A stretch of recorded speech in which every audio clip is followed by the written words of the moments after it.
Greetings and salutations, everybody. I'm back with another Friday recommendation of what to watch. A little recap of what the series is that I figure if you're anything like me, you probably have at least 4 streaming services. And even if you only had one, there's just so much to choose from these days that it's hard to settle on any decision, really. But also for this video, after this recommendation, stick around to the end because I have a quick additional film mention at the end as well. So, anyways, for this entry of what to watch, I pulled a film which is, at the time of this video, available on Amazon Prime, as well as some ad-supported services such as Tubi and Pluto TV. A title I'm a little surprised didn't seem to really get much notice, which is Odd Thomas from 2013, starring the late, just really taken way too soon, Anton Yelchin, as well as Addison Timlin and Willem Defoe, among others, which include a little bit of Patton Oswalt in there, and one of my crushes, Gugu Mbatha-Raw, who you may know from the San Junipero episode of Black Mirror, and for portraying Renslayer in the Disney Plus show Loki. So the synopsis for this film is as follows. In a California desert town, a short-order cook with clairvoyant abilities encounters a mysterious man with a link to dark, threatening forces. So, this is based on the first book in the Odd Thomas series from Dean Koontz, which, I hadn't read before watching the film, but I like the film enough to get a bit carried away and read all of them. So, but anyways, this is about the film, not the books. That's possibly another future video. The biggest standout here, I would say, is, for what they brought to screen, is the overall feel of this town that these characters reside in, the fictional town of Pico Mundo.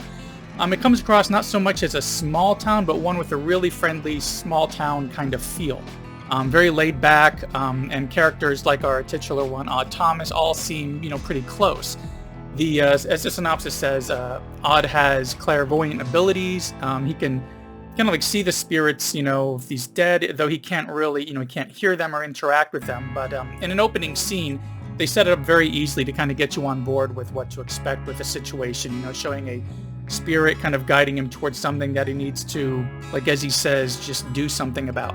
Think of an idea of a spirit showing up, unable to speak, but is needing to convince Odd that he needs to follow them and bring to light how they were killed so they can kind of find peace and move on.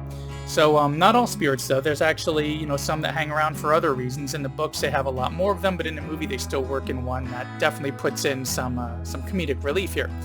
So Odd is also a very laid-back kind of character, explaining that he has kind of simplified his life. No car, no mortgage. He just works at a job that he enjoys as a short-order cook at a local restaurant. And just in general, he doesn't really focus on the material so much as focusing on his girlfriend, Stormy Llewellyn, who's played by Addison Timlin.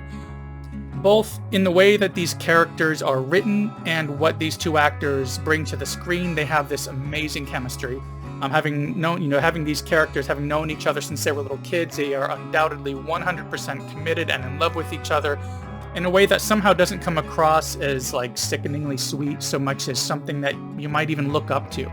Another major player in this story, of course, is the local police chief, Chief White, who's played by Willem Defoe.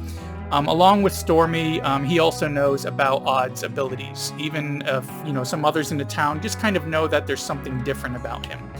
But he actually has worked with this police chief in, solving cases around town.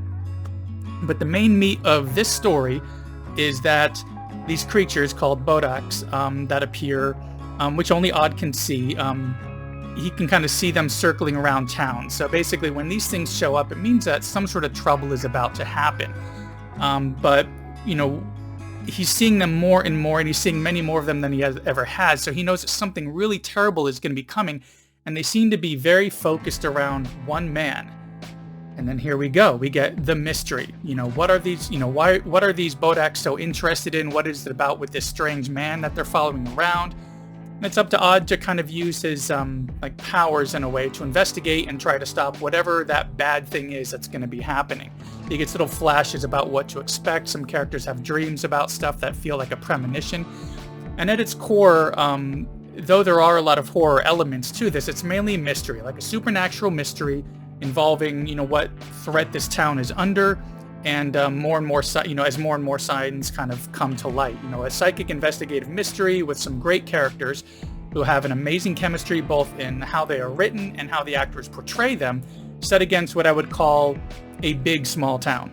I recently had rewatched this, and it had been several years, and I remember it after my first or second viewing. Ended up, diving into all of these books, because I really love the characters so much. I just wanted to get more about them, and ended up reading the entire series. There's 8 of them. There are some graphic novels that I haven't read yet, but yeah, that's why I highly recommended it as and I highly recommend these books because this series also has an ending, so you get some closure on it. But I'm even thinking of trying to change up my nightly routine, where instead of dozing off to a sitcom, I'll start working in some time to read again, kind of get those reading habits back.